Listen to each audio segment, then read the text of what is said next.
Water is a continuous cycle. It's not surface water separate from groundwater. It's not rainwater separate from stormwater.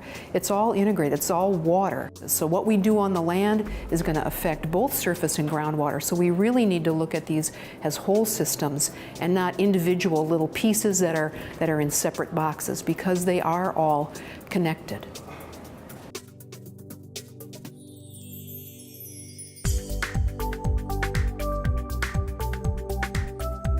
Even though we have a constant amount of water, the water use and water demand in the past has been much less than it is today. We're simply reaching the point where we can't think of only the pieces, but we have to think of the whole system and look at how we can gain the maximum benefit by managing water in a holistic rather than a piece-by-piece basis. We're concerned about the sustainability of our water supply system in the metro area. We aren't managing our water supply as sustainably as we could be. And there's a lot of ways to solve this. There are multiple different solutions, and it won't just be one, but I think we need to start thinking more about viewing water as an asset, as a resource, not as a problem. This is a concept that we really need to start thinking about, how we treat this as all of it as one water.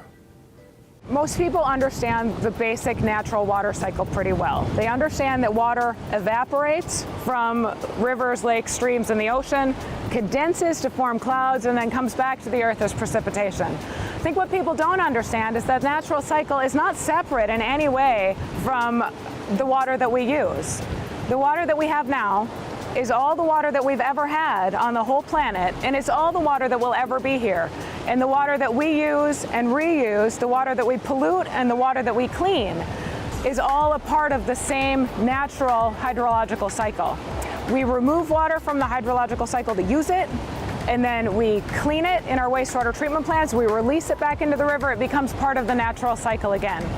Water is important, of course, to everyone, and our core purpose here is the planning in an integrated way.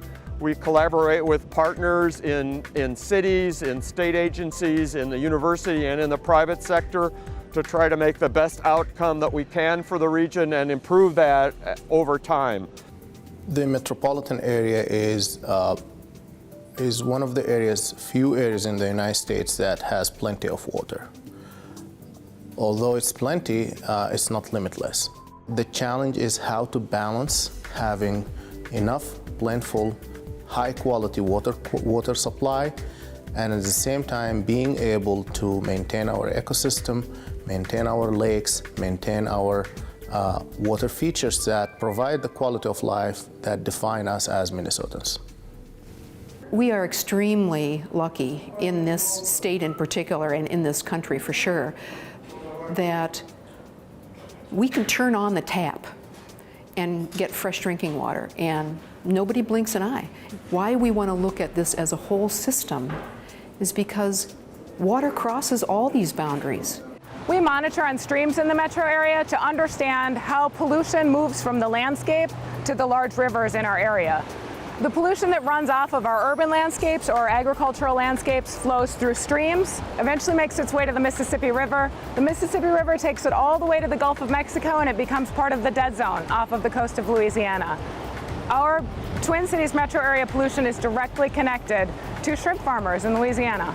We created an open dialogue with different partners in the region, and building on this collaboration and open dialogue, I think in the future we're going to have better management strategies, better planning for our resources, and we'll achieve sustainability for many, many generations to come. How can we as a community use less water? How can we use water more than once? Gray water is an example of that.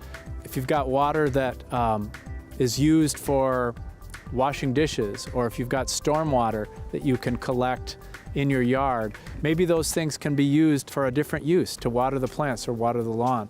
I'm very optimistic for the future of water in the state of Minnesota, and especially in the region here in the metropolitan area.